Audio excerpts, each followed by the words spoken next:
Peligro o kahadlok ang naghuhulatan may ada say sinta isa-is nga pamilya. Hakada pag-uulpot it makusog nga uuran o bagyo. Nagkamayda kita landslide na biktimaan pera ka families didiha nulat-tula. Siyempre, nababara kagap kami oras yung bagyo. Hindi kami nahingaturo kay labi nato na kami may bukid. Baga delikado magot ang lugar dito kay baga adto man kami bukid. Ang sukot nga pagbaha og landslide ha era lugar nga ginuukyan hapuruksik sa nulatula. Ang nagdusuhan gobyernohan syudad, kaupod ang buhatan ng Department of Social Welfare and Development, pinaagihan Core Shelter Assistance Project nga matagaan hin mas mahimya nga urukyan ini nga mga kablas nga pamilya.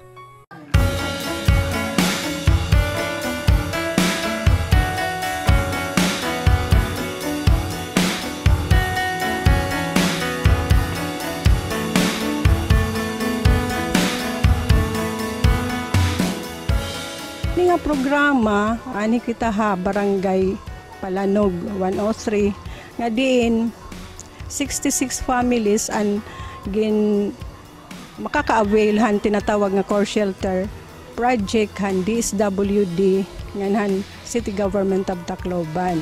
Naimugsoan han syudad himpag himo project proposal ngadto ha DSWD nga pagkuambahin usa nga proyekto tinatawag nga core shelter nga maka-avail ang syudad hini nga mga housing project. So pinagihan proposal na aprobaran ini, na aprobaran ang 200 nga houses. So ang mga kuanini naton, ang mga beneficiaries, mga victims han landslide, ang iba naman nakadahan mga kadelikaduhan nga kuan era kahimtang. So dito hapuruksik sa Barangay 74 adagot tiraha bukid dinhilo ta Palanog adiga piniraha bukid an iba kuan ha purok 7 an iba naman didtuhan mga kadelikaduhan nga lugarhan barangay dito ha San Jose Hapayapay an permanaanuhan hiton baha permihan tihera na anuhan na babahaan nasusulodan ira balay. So may ada 200 families nga napili na assisan social workers nga mga indigent.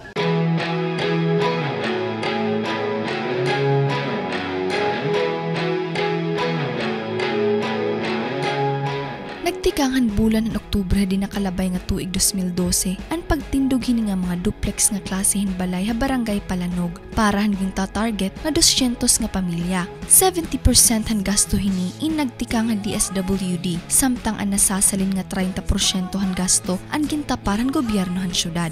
Iton ini iba iya nga style tinatawag naton nga core shelter hybrid nga house ba kay inin an original nga core shelter is single detached while ini din Tacloban is makikita niyo duplex nga diin may ada duha ka family at makakasulod.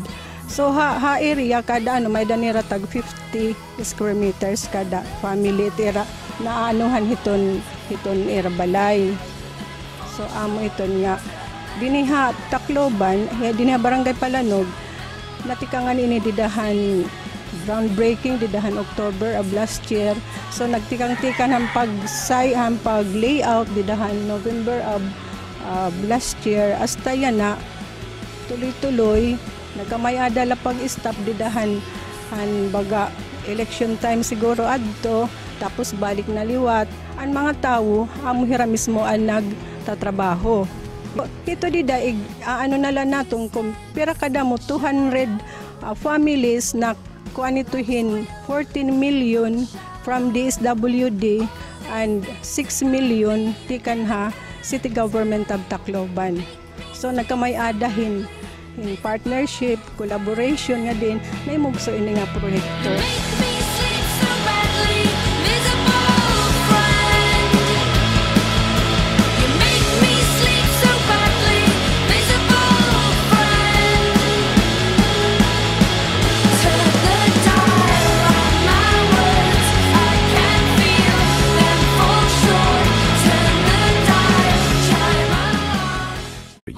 Sing a happier song.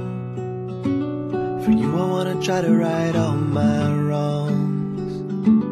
For you I'm gonna break my bad habits. There's a golden ring and I want you to have it. sweat equity, balhas ngan kusog ang ginbuhusan mga benepisyaryo kundi nagserbi ang kada usa in 300 hours kada adlaw nga trabaho agud matapos ang construction ng mga panimalay nga magiging kalugaringon nira. Ini nga mga tao ginorganize inihan opisina into a neighborhood association for shelter assistance, tinatawag nga NASA. So amo inihira mismo na pakuanhan ira pundo, hiraan na mamalitan materialis, hiraan nagkuan didaha land bank, nagdepositohan ira kwarta. Tapos ginwi-withdraw la kung ano't kinahanglanon nga materialis. Pinaagiliwatan nag-uupod nga social worker kay di man hirap pwede maka-withdraw kung warayan kuanhan opisina. Midagap kami ni 300 hours nga ginbulig din hinga. Nagpabalas gihapon kami pagbulig para human ini nga core shelter. Baga dependihan panahon, maupingan panahon na dani namo na humanhin mga 20 days. Or 15 days ano sa nga unit. Kapasalamat kami nga updated ang material, kompleto, sumadali mo human ang project. Tikang haamon kapoy, kaya ang kabutangan hini, bali may danam sinisinga sweat equity. Sabado nga to Domingo, tatrabaho kami na at least minimum nga among kukumpletohon in 300 hours nga magkakamayada ka na hinin kuan. Baga amot imo baga hibubuli, gumaya amot nga magkakamayada ka mo sa nga balay. Diri nala iha, diri na nira kinahanglanon umukuy ha kahadlok. Nga dahil ika 23 Hulyo yan nga tuig, hiton formal turnover, mauukyan na hini nga 66 nga pamilya an maiha na nira ginihingyap nga mahimyang o kalugaringon nga panimalay. Para kami na para hiton awarding hiton 66 nga 33 duplex parahan 66 families yan nga July 23. Hopefully makaniman iton secretary makakabisita. Kahiyab mismo nga ni ang bisita namon ang pag-groundbreaking last year. So dako tak magpasalamat nga na kami ani na kami hini nga balay. Nga diri personal ang pinangukyan namon nga nakato kami mga critical nga mga lugar. Papasalamat kami nga baga diri na delikado. Nagpapasalamat pa kamihan kuan city government nga natagan kami hini nga kuan benepisyo. Kan Mayor Alfred Romualdez tapos kan Ma'am Lily Baltasar nga natagan gap kami hininga kuan proyekto. Amo na baga ta anak maga secured na hera. Diri na ra makukuan baga delikado na nga ano ini. Baga safety na ra pag-ukoy. Nagpasalamat sugad dinhi nga may mga programa ang gobyerno nga usugad akon usa ka kablas nga yan na baga dako tagpasalamat nga nagkamayadag hapon sugad dinhi nga baga safe nga lugar baga sugad dito. Ini na magsingpa din na maiya. Yan nga 23 magpapamatudan na manggod nga inin mahatag na amon ini or maokya na namon ini nga amon pinaghirapan nga balay. Tuhan sugadan DSWD nga talaga tinuodan ira pagbulighan mga pobrihanon.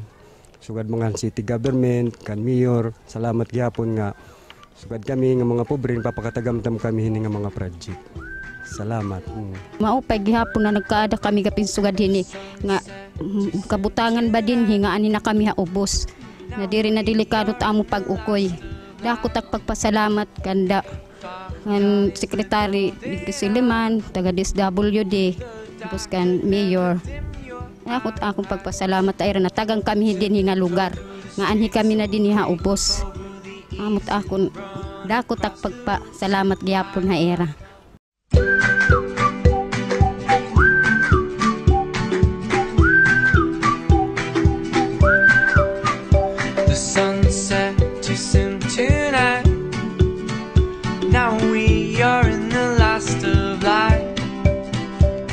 Far gone is the goal.